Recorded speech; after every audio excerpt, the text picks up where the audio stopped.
Hello friends, আমার home cook চ্যানেলে সবাইকে স্বাগত জানাই। আজ আমি মটন কারি রেসিপি নিয়ে উপস্থিত হয়েছি। মটন কারি বানানোর জন্য এখানে লাগছে এখানে মটন নিয়েছি 500 গ্রাম মটন নিয়েছি। আর এখানে লাগছে আলু, এরকম করে পিস পিস করে কেটে নিয়েছি। আচ্ছা, তারপর লাগছে এখানে পেঁয়াজ কুচি কুচি করে কেটেছি। আর এখানে নিয়েছি চেরা কাঁচা লঙ্কা, ক্যাপসিকাম আর টমেটো। আর এখানে আছে গ্রেট করে রাখা আদা। আচ্ছা, আর এখানে আছে গোটা গরম মশলা, দুটো শুকনো লঙ্কা, তেজপাতা, গোটা জিরে, দারচিনি, লবঙ্গ, গোলমরিচ, গোটা গোলমরিচ, দুটো ছোট এলাচ। এবার আমি জিরে গুঁড়ো, ধনে গুঁড়ো সব কিছুই আছে, পরে আস্তে আস্তে অ্যাড করব।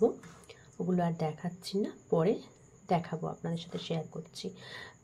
প্রথমে আমি মটনটাকে ম্যারিনেট করে নেব। চলুন মটনটাকে আগে ম্যারিনেট করে রাখি।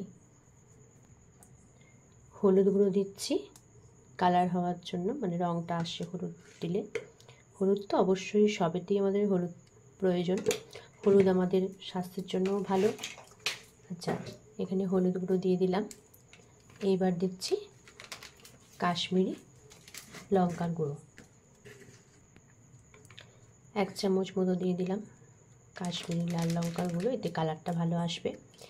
এইবার দিচ্ছি লাল লঙ্কার গুঁড়ো, 1 চামচ মতো দিয়ে দিলাম।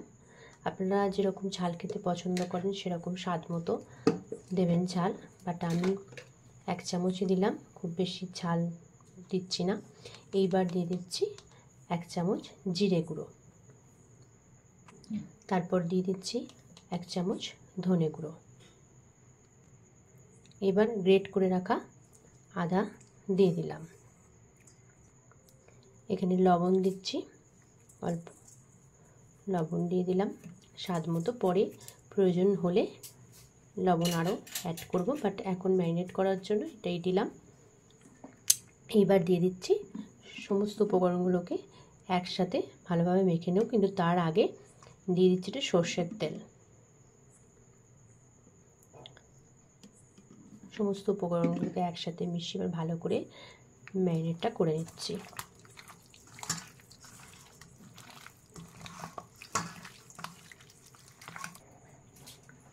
আচ্ছা, এটা এবার মটনটাকে ম্যারিনেট করতে 10 মিনিট মতো এভাবেই এটা থাকবে। এবার চলুন আলুগুলোকে সামান্য ভেজে নেব। কড়া গরম হয়ে গেছে, এবার আমি সর্ষের তেলটা দিয়ে দিচ্ছি। তেলটা কিছুক্ষণ গরম হতে দিচ্ছি। তেল গরম হয়ে গেছে, এবার আলুগুলোকে সামান্য হলুদ মাখিয়ে রেখেছিলাম, এবার আলুগুলোকে একটু সামান্য লাল লাল করে ভেজে নেব। আলুগুলো কিছুক্ষণ ভাজতে দিচ্ছি, ভাজা হয়ে গেলে আবার পরে ফিরে আসছি। এখানে আলুগুলো আমার লাল লাল করে ভাজা হয়ে গেছে। এবার আমি তেলেতে দিয়ে দিচ্ছি যে গোটা গরম মশলাগুলো রেখেছিলাম সেগুলো দিয়ে দিচ্ছি তেজপাতা, এইবার দিয়ে দিচ্ছি শুকনো লঙ্কা, দারচিনি দিয়ে দিলাম। এবার দিয়ে দেব গোটা জিরে, তারপরে দিয়ে দেব লবঙ্গ, তারপরে দিয়ে দিচ্ছি গোটা গোলমরিচ, তারপরে দিয়ে দেব দুটো ছোট এলাচ। এবার হালকা একটুখানি নাড়াচাড়া করে নিয়ে এইবার কেটে রাখা পেঁয়াজগুলো দিয়ে দিচ্ছি। পেঁয়াজগুলোকে একটু ভালো করে ভেজে নিচ্ছি, একটু সামান্য লাল লাল কালার আসবে। তারপর আমি ক্যাপসিকামগুলো অ্যাড করব। পেঁয়াজগুলোকে খুব বেশি ভাজবো না। এইবার আমি দিয়ে দিচ্ছি, দেখুন একটা হালকা কালার পেঁয়াজ এসেই গেছে। এবার আমি দিয়ে দিচ্ছি কেটে রাখা ক্যাপসিকাম, তারপর দিয়ে দিচ্ছি টমেটো, হালকা একটু নাড়াচাড়া করে নেব। কিছুক্ষণ এগুলোকে একটু হালকা সিদ্ধ হতে দেব।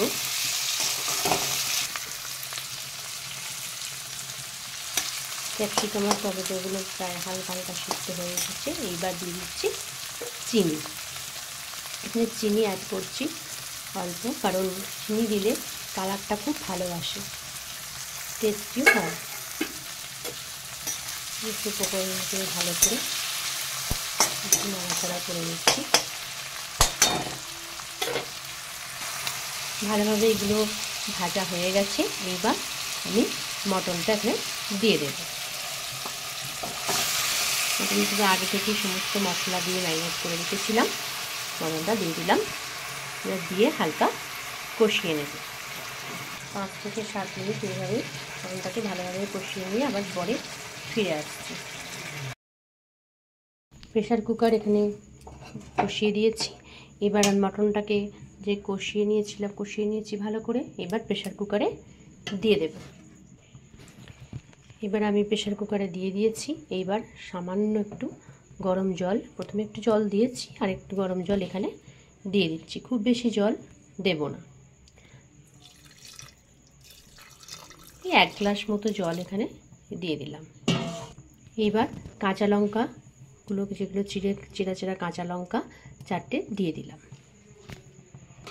দিয়ে ভালো করে প্রেশার কুকারের ঢাকনাটা দিয়ে দিচ্ছি। এবার কিছুক্ষণ এটা হতে দেব। প্রায় 8 থেকে 9টা সিটি দিয়ে দেব। 9টা সিটি অবশ্যই লাগবে। 9টা সিটি দিয়ে দেওয়ার পর পরে আলুগুলো অ্যাড করব, কারণ প্রথম থেকে আলু দিলে আলুগুলো খুব সিদ্ধ হয়ে গলে যাবে, তাই জন্য পরে আলুগুলো অ্যাড করব। এখন আমি 9টা হুইসেল দিয়ে নিচ্ছি। 9টা সিটি দেওয়ার পর আবার ফিরে আসছি।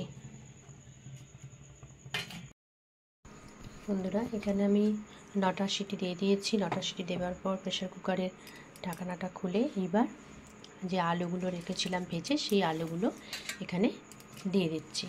আলুগুলো দিয়ে আরও 2টো সিটি দিয়ে দেব, তারপর আবার ফিরে আসছি। ফ্রেন্ডস, এখানে দেখুন আমার মটন কারি কমপ্লিট হয়ে গেছে। আমি একটি পাত্রে ঢেলে নিয়েছি।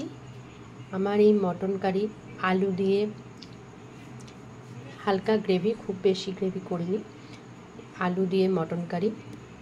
এই মটন কারি রেসিপিটি যদি আপনাদের ভালো লেগে থাকে তাহলে অবশ্যই আমার হোম কুক চ্যানেলটিকে লাইক, শেয়ার করবেন এবং সাবস্ক্রাইব করবেন। পাশে থাকা বেল আইকনটি প্রেস করে দেবেন। টাটা বন্ধুরা, পরে আবার নতুন রেসিপি নিয়ে আমাদের সামনে উপস্থিত হব। এখনকার মতো টাটা।